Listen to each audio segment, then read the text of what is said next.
السلام عليكم ورحمة الله وبركاته. ازيكم عاملين ايه؟ يا رب كلكم تكونوا بخير وصحة وسعادة. وحشتوني جدا جدا كالعادة. لايك على السريع يا سادة، اللايك اللي بتبخلوا بيه علينا. المهم ده الفيديو ده فيه نماذج للقائمات بتاعتي خلال الفترة اللي فاتت. يومين كده انا كنت بصور طبعا يوميا، فبس ما كانش في وقت ان انا انزل لكم كده صور تصوير اللقائمات. شوفوا كده، طبعا مش محتاجة شرح لكل حاجة، موضحة نفسها. اسيبكم مع الفيديو. واهم حاجة هي الاستمرارية. لو انت عايزة تستمري على الدايت هتستمري بسهولة. المهم ان انت يكون عندك إرادة، يكون عندك حماس من اكل البيت. اي حاجة موجودة، فاكهة، خضار، اي حاجة. تحاولي تدخلي الخضار في ضمن اكلك. الفاكهة الموجودة عندك في البيت، نفسك في حاجة حلوة، خدي اقل كمية منها. ما تشتتش نفسك. حتى لو عملت حاجة حلوة ما تحرميش نفسك، هي مرة. اهم حاجة ان انتي توازني ما بين كل الحاجات دي. النظام الغذائي المتوازن اهم بكتير من الكسل، وان احنا ايه، ما نتحمس، وان احنا نقول ده احنا هنحرم نفسنا وناكل اكل ما احناش عايزينه، وفي الاخر نرجع تاني نكسل ونرجع تاني نقول ايه اللي احنا مش عارفين نلتزم. مش عارفين نلتزم لان احنا اصلا ايه، بنزنق نفسنا او بنضايق نفسنا وبناخد حاجات احنا مش قادرين نلتزم بيها. بنجيب اكل احنا ما بنحبوش، بتجيبي اكل ما بتحبوش، فالنتيجة ان انت بتشتهي الاكل اللي انت محرومة منه. الفيديو ده فيديو بسيط كده وسريع علشان توحشتوني. انا مش عارفة اصور ولا عارفة انزل فيديوهات الفترة دي.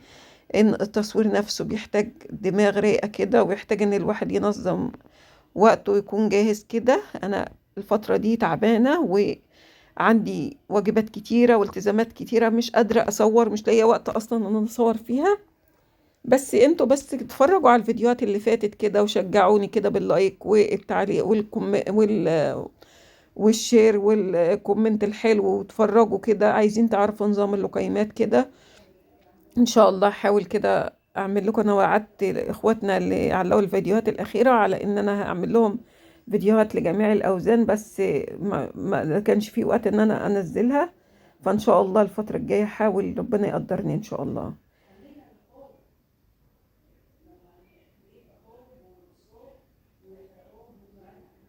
ادي لقيمة فاكهة هي مزدوجة، هي في مربع الفاكهة، مربع الفطار، المربعات زي ما قلنا، مربع الفطار وبعدين فاكهة وبعدين لا محالة، او لا محالة وفاكهة. لا محالة اي اكل انا طبخاه، انا مثلا لحمة ورز وخضار وشوربة. الشوربة سوائل الوجبة، احنا عايزين نتكلم كده عن سوائل الوجبة دي كده، حلقة خاصة كده ان شاء الله. ودي كنت عاملة سبانخ، خدت رز وسبانخ نص نص نص. والشوربة السوائل الوجبة نص كوب يعني، برتقانية. عندي مثلا هنا جوافية، موزاية. جوافة وموزاية ممكن اخد في مربع الفاكهة 3 لقيمات مثلا، كل ساعتين لقيمة او مرتين مثلا على حسب ظروفك. عاملة حاجة حلوة ممكن اخد حاجة، مثلا كنت عاملة كيك في اليوم ده، فاخدت حتة صغيرة يعني على قد ايه، نص الكف كيك. بصراحة الحاجة الحلوة بتخلينا شهيتنا بتتفتح أكتر، فاحنا نحاول نقلل منها ونقنن الكميات على قد ما نقدر. ده فيديو بسيط وسريع كده. يا رب كده أكون فدتكم ولو بحاجة بسيطة. أو أقيس لكم كل حاجة بقيسها بنص الكف طول صباعي كده بالتقريب على قد ما أقدر، بحيث إن أنا إيه ما أظلمش نفسي وما ألخبطش الدنيا، وأكون ملتزمة بأحلى نظام.